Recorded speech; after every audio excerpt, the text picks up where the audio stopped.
8대2 78쪽까지 푸시면 돼요.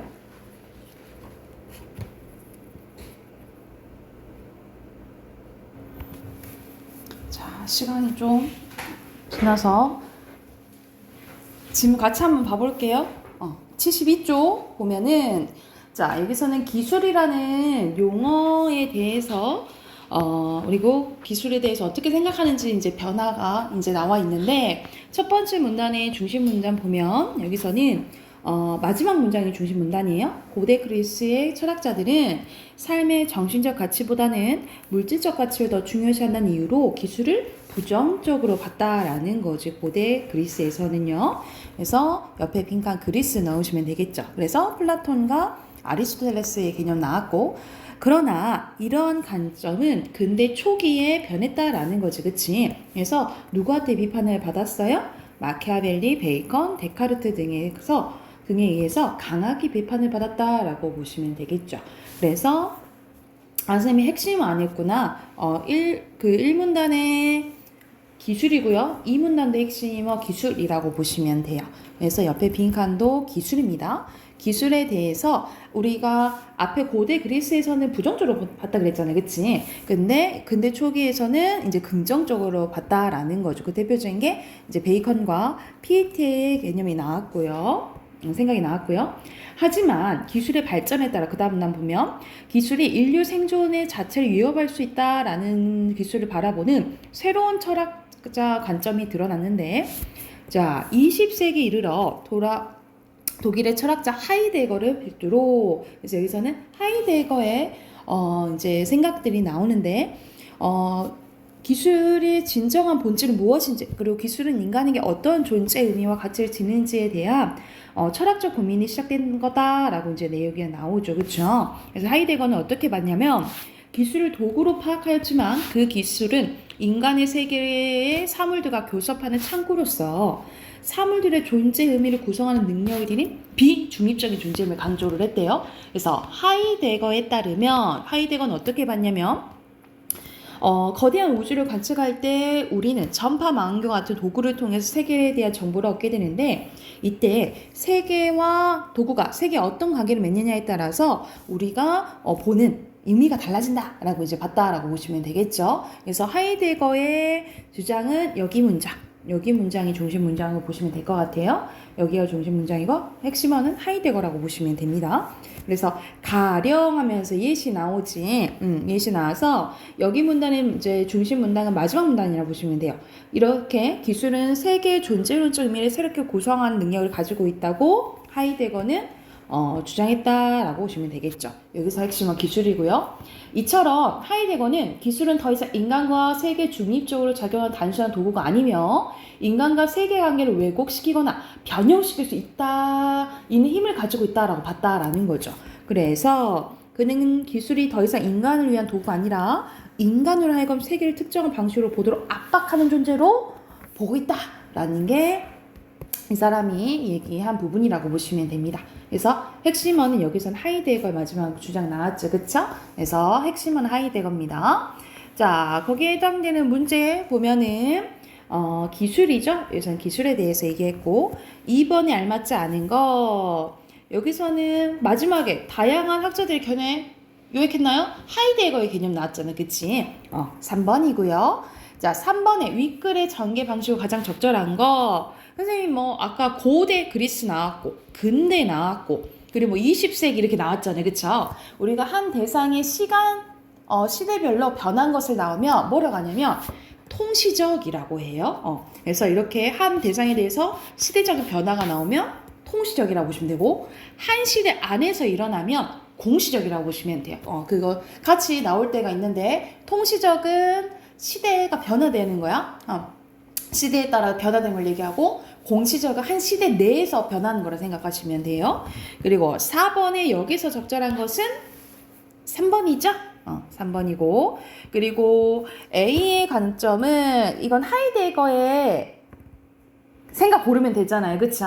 하이데거 여기 3번의 첫 번째 줄 보면은 인류의 생존 자체를 위협할 수도 있다 그랬죠, 그쵸? 그래서 5번이고요. 그리고 6번에 여기서는 돈 아이디의 내용이 나오는데 거의 둘이 생각이 조금 비슷해요. 그쵸? 그래서 알맞지 않은 것은 여기서는 3점짜리인데 그렇게 어렵진 않았던 것 같아. 여기서는 4번이겠죠. B와 A 둘 다 특정한 관점을 갖게 된다 라고 얘기를 하잖아요. 그쵸? 그래서 4번이라고 보시면 돼요. 됐을까요?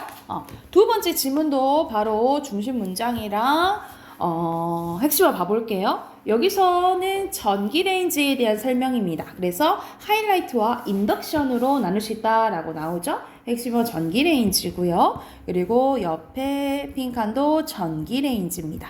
그리고 보통 전자레인지 이렇게 아니 전자레인지 그렇죠? 전기 레인지 전기 레인지죠. 그래서 여기서는 두 번째 문단 봤을 때 먼저 하이라이트 레인지에 대해서 나와요. 하이라이트 레인지는 주로 니크롬을 만들어진 열선을 원형으로 배치해서 열선의 열을 통해서 그 위에 세라믹 글라스 판을 직접 가열하는 방식이라고 보시면 되겠죠. 그러니까는 요즘에는 거의 전기 레인지 많이 쓰지. 지금 가스 레인지도 많이 쓰긴 하지만 요즘 많이 이제 이렇게 바꾸는 추세라고 보시면 되겠죠. 그래서 여기서는 하이트 레인지에 대한 설명이다 라고 보시면 됩니다. 그래서 옆에 빈칸도 하이트란다. 하이라이트죠. 잘못 말했지. 하이라이트 레인지의 가열 원리 및 장단점이라고 보시면 되고요. 3문단은 인덕션에 대해서 우리 인덕션 많이 쓰죠. 그쵸? 인덕션에 대한 설명이라고 보시면 됩니다. 그래서 여기도 첫 번째 문장이 중심 문장입니다. 그리고 어떻게 이제 가열되는지 그 원리가 그 다음 문단에 나와 있다라고 보시면 됩니다. 그래서 포괄하는 문장을 첫 번째 문장이라고 보시면 돼요. 그리고 핵심은 인덕션 레인지라고 보시면 되겠죠. 그리고 여기서 이제 전체적으로 가열 원리에 대해서 이제 얘기 나오는 거고 마지막 문단 오른쪽에 있죠. 그래서 여기도 첫 번째 문장이 중심 문장이라고 보시면 돼요. 그리고 핵심은 인덕션 레인지고요. 앞에 빈칸 여기서는 자기입니다. 빈칸 안 하고 넘어갔지? 4문단에 빈칸 자기예요. 그러면 바로 문제 봐볼게요. 여기서는 전기 레인지죠. 전기 레인지는 용기를 가열하는 방식에 따라서 나뉘어진다 그랬지, 그치? 그리고 8번에 알맞지 않은 거예요. 8번에 알맞지 않은 것은 여기서는 뭐 학자들 견해 나와요? 안 나오잖아, 그치? 8번에 3번입니다. 8번에 3번이고요. 그리고 기억 9번 기억과 니은에 대한 설명을 적절한 것은 기억은 직접 가열이고요. 니은은 유도 가열이잖아요. 그치? 그래서 여기서는 적절한 것은 5번이 되겠죠. 그쵸? 자, 그리고 10번에 보면은 A가 코일, B가 교류자기장, C가 냄비고요. 그리고 D가 맴돌이 전류인데 이건 이제 4문단 이제 참고하시면 3, 4문단 참고하시면 되겠죠. 그쵸? 자, 여기서 적절하지 않는 것은 3번인데 왜 그러냐면 여러분 냄비 소재 저항이 커지면 자기장도 커진다고 했나요? 아니잖아. 그러니까 교류자기장이 냄비 바닥에 폐로를 형성한다고랑 했지. 근데 여기가 뭐 세진다고 해서 이게 세지거나 그러지는 않죠. 그쵸? 됐을까요? 자, 넘겨서 자, 11번에 막 표가 막 나와가지고 막 이렇게 어려워 보이는데 사실상 여기서 보면은 이제 4문단 보면 바로 알 수 있어요. 여기서는 열 에너지의 크기가 자와 세기는 자기장 세기에 비례해서 커지다가 일정 값 딱 넘어가면 세지지 않는다 그랬잖아. 그치? 그래서 답은 2번입니다. 계속 증가하는 거 아니고 증가하다가 커지지 이제 더 이상 커지지 않는다라고 했다라고 보시면 되고요. 자, 77조 어휘 확인해 볼게. 자, 1번의 순서대로 저항, 그 다음에 통시적이고요. 그 다음에 효율, 그리고 체현입니다. 체현 어휘자예요. 그리고 밑에 순서대로 번호하면은 1, 4, 2, 3이고요. 9번에 고찰, 그 다음에 용기, 그 다음에 적합이고요. 12번에 교섭, 13번에 쟁점, 그리고 14번에 간주한 거는 그렇게 여긴 거라고 보시면 돼요. 14번 1번이고요. 자, 15번에 전환되는 건 바뀌는 거죠. 1번이고. 그리고 자, 여기서 보고는 약간 비유하는 말이라고 보시면 돼요. 5번이고요. 16번이 5번. 그리고 17번에 배치하는 것은 3번이죠. 이제 됐나요? 자, 됐을까요? 그러면 이거 뒤에 82쪽부터 9대2 있죠? 9대2 숙제로 해오게요. 9대2 숙제로 해오시게요. 그러면 91쪽까지 풀어오시면 되겠죠? 91쪽까지 풀어오시고 문학 꺼내봅시다.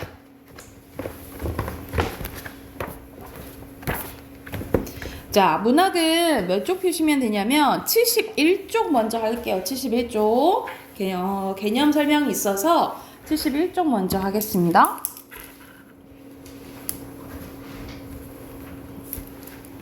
자, 72쪽 보면 자, 우리가 소설 들어갔잖아요. 그치? 소설의 기본적인 3요소입니다.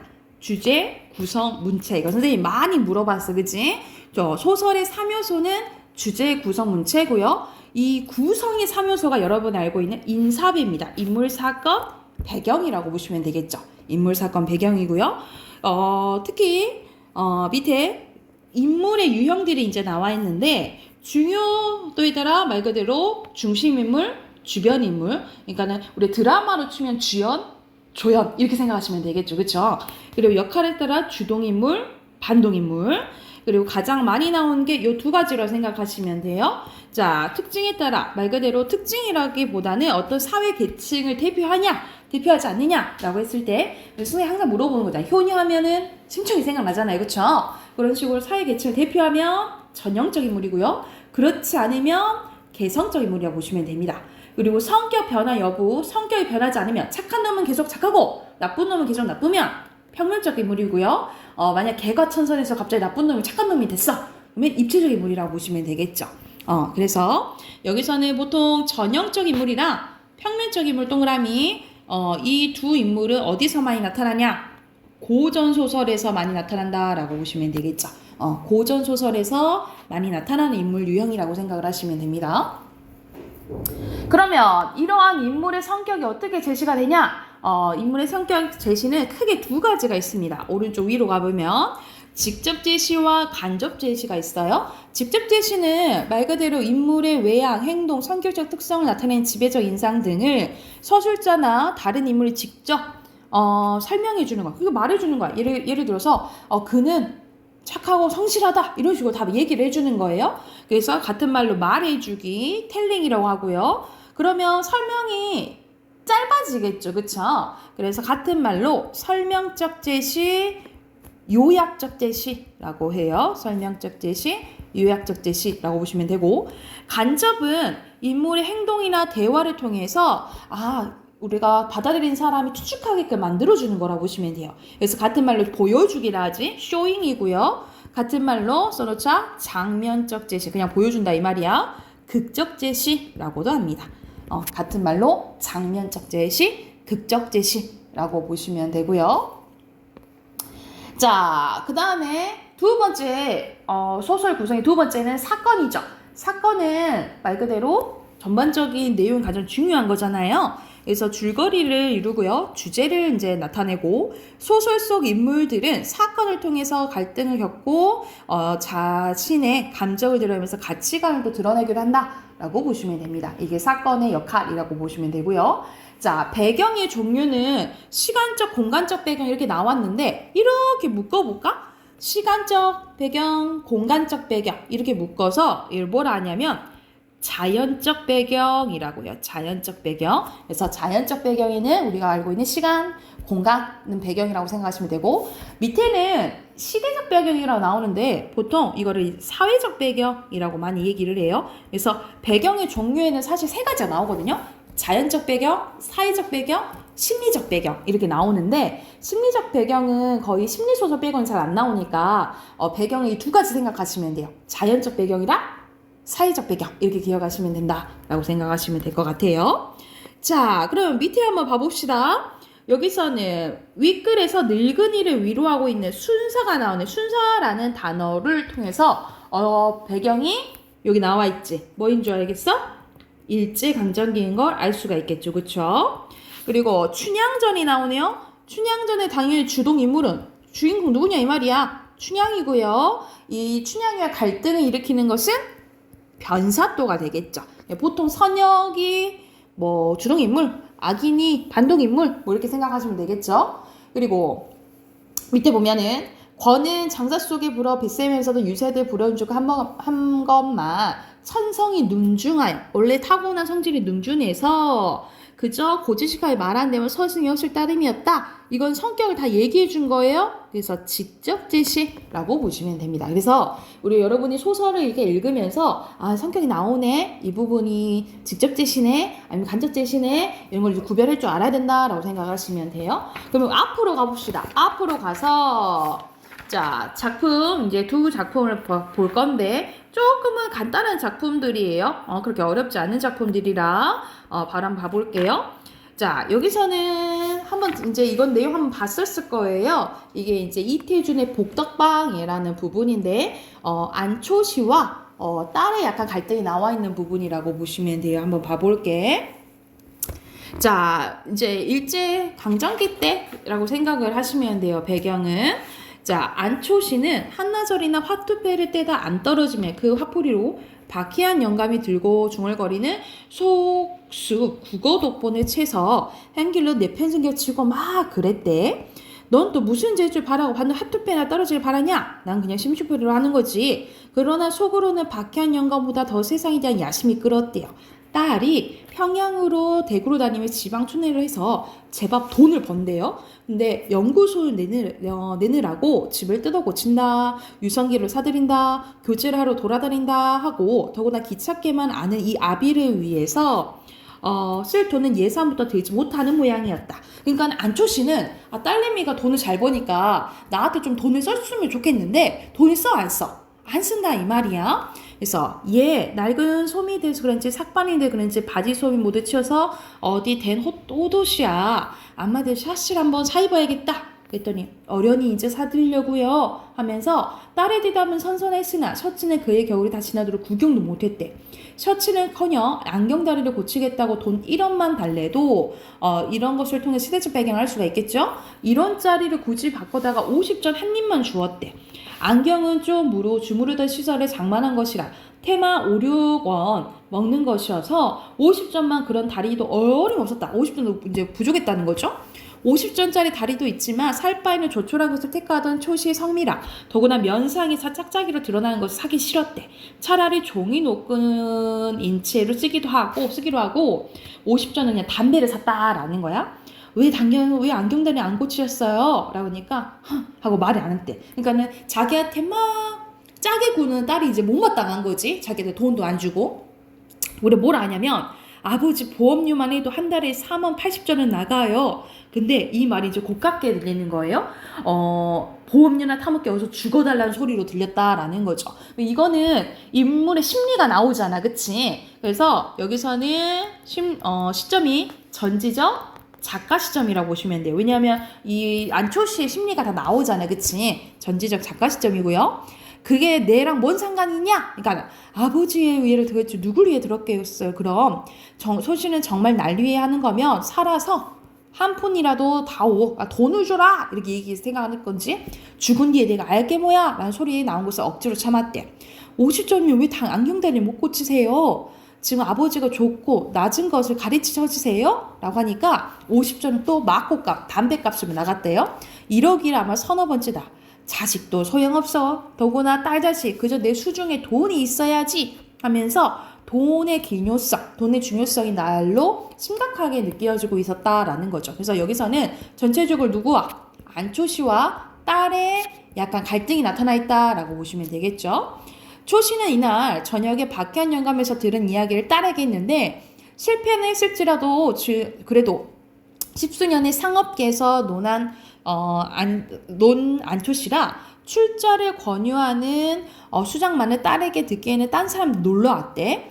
딸은 즉석에서도 가부를 말하지 않았으나 그의 머릿속에서는 이내 잊혀지지 않았던지 다음날 아침에는 딸 편이 먼저 이 이야기를 먼저 꺼냈고 그러니까는 어디 투자를 하자라고 이제 얘기를 한 거야. 초씨가 박해한 영감에게 묻던 이상을 시시콜콜 캐물었대요. 그러면 초씨는 또 박해한 영감이 이상으로 손가락을 가리키듯 소상히 설명했고 1년 안에 청장하더라도 최소한 50배의 순이익이 날 거라고 얘기를 한 거예요. 그래서 좀 돈을 조금 투자하면 이렇게 이득이 날 것 같은데? 라고 한 거야.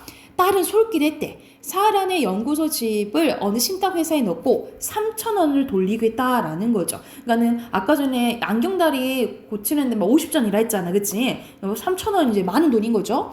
초씨는 금시발복이나 된 듯 너무 기뻤대. 참 서참이 놈, 날 은근히 멸시했겠다. 내 굳이 늘 시켜. 네 집보다 난 집을 살 때다. 니깐 놈이 천생 각이지 별거냐? 하면서 신탁회사에서 돈이 되는 날 웬 처음 보는 청년 하나가 초시 앞에 이제 가리켜 나타났는데 그는 딸의 청년이었대요. 딸은 아버지의 손에 단 1전도 넣지 않았고 꼭 그 청년이 나서 돈을 쓰며 처리하게 했다라는 거죠. 그러니까 딸이 아빠를 믿어 못 믿어. 못 믿으니까 사람을 붙인 거야, 사람을. 그래서 처음에는 팩 나오는 노염을 참을 수 없었으나 며칠 밤이 지내고 나니 적어도 3,000원의 순이익이 5, 6만 원 될 것이라 10,000원 하나야 어디로 가랴 하는 협이 생겨서 안초씨는 으슬으슬 그 이를테면 사위 녀석격인 청년들을 따라 나섰다라는 거죠. 그런데 그 이후로 1년이 지났어. 1년이 지났는데 모두 꿈이었대. 꿈이라도 너무 악한 꿈이었대. 3,000원치 땅을 사놓고 날마다 신문을 훑어보며 수소문하여도 거기는 축항이 된다는 말이, 그러니까 축항은 여기서 뭐라고 생각하시면 되겠어요? 말 그대로 뭐가 생긴다고 했는데, 항구가 생긴다 했는데, 그래서 그 땅을 샀단 말이지. 항구가 생긴다 해서. 근데 안 생겨. 안 생긴 거야. 그래서 용당포나 다사도에도 땅값이 30배나 올랐느니 50배가 올랐느니 하고 졸부딜이 생겼다는 소문이 있어도 여기는 깜깜 소식일 뿐이 아니라 나중엔 역시 이것도 박해한 영감을 통해 알고 보니 그 관변 모씨에게 박해한 영감으로부터 속아 떨어진 거다라는 거죠. 그러니까는 사람한테 속은 거야. 그리고 박해한 영감한테도 박해한 영감도 속고 그리고 자기도 속은 거죠. 축항 후보지로 측량까지 하긴 했으나 무슨 결점인지 중지된 바람에 너무 기민하게 거기다 땅을 샀던 그 모씨가 그 땅을 처치와 골련해서 꾸민 연극이었다라는 거죠. 그러니까는 팔고 자기는 떠버린 거야, 이 사람이. 돈을 쓸 때는 1원짜리 한 장 만져도 못 받지만 벼락은 안초샷에 떨어졌는데 서너 끼씩 굶어도 밥 먹을 정신이 나지 않았거니와 밥을 먹으러 들어갈 수도 없었대. 재물이란 친자간 의리도 배추 및 도리도 하는 건가? 하고 탄식뿐이었다. 밥보다는 술과 담배가 그리웠대요. 물론 안경다리는 그저 못 고치었다. 그러나 이제는 50전짜리는커녕 10전짜리도 얻어볼 길이 없다. 추석 가까운 날씨는 해마다 그때와 같이 맑았고 하늘은 천리같이 트였는데 조각구름도 여기저기 널리었대요. 어떤 구름은 깨끗이 발에 아래 옹야 목처럼 지급번 왔네요. 흰빛이 눈을 부시다. 안초씨는 이번에는 자기 때 묻은 적삼이 생각났다. 그러나 이번에는 소매 끝을 불거나 떨진 않았다. 고요히 흘러내린 눈물을 닦을 뿐인데 너무 안쓰럽죠. 나이 먹어가지고 돈 다 이제 잃고 이제 이득 아니니까 울었다라는 거지. 그래서 이제 딸한테 뭐 할 수 있는 말이 없겠죠. 왜냐하면은 투자를 그렇게 했는데 실패로 돌아가 버렸잖아요. 그치? 그래서 여기서는 이제 주제 써놓을게요. 근대화 속에서 소외된 세대의 좌절과 비애에 대해서 얘기한 소설이라고 보시면 돼요. 그래서 우리가 복덕방 지금은 이제 공인중개사 이렇게 일을 많이 받겠지, 그치? 그래서 이때 당시 이제 땅을 샀는데 이제 속아가지고 이제 돈을 잃게 된 안초씨의 이야기가 나와 있다라고 생각하시면 되겠죠? 그래서 옆에 1번부터 문제 풀어볼게요. 5번까지 풀고 바로 답 확인해 봅시다.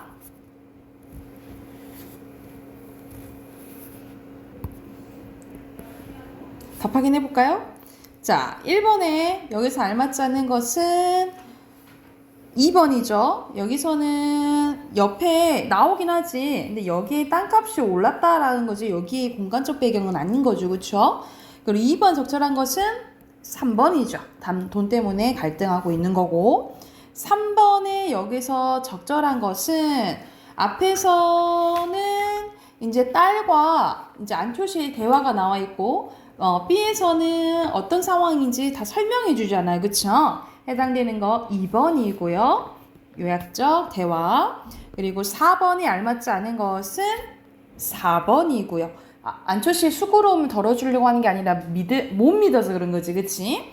그리고 5번이 알맞지 않은 것은 여기서는 1번입니다. 딸에게 권유는 하죠. 그쵸? 근데 안초시는 건설 사업이 여기서 확정된 거야? 확정된 거 아니잖아. 그치? 결국 숲으로 돌아갔다 했잖아. 그쵸?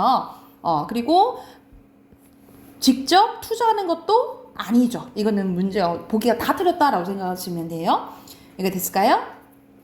자, 그 다음 거 한번 봐봅시다. 그 다음 거 보면은, 박안서의 8개의 모자로 남은 당신인데, 내용은 간단해요. 이제 남편을 그리워하는 이제 소설이라고 보시면 돼요. 그래서 나는 남편의 유품을 정리하면서 어쩌면 그렇게 단 한 가지도 값이 나가는 게 없을까 놀라고 민망한 적이 있었대.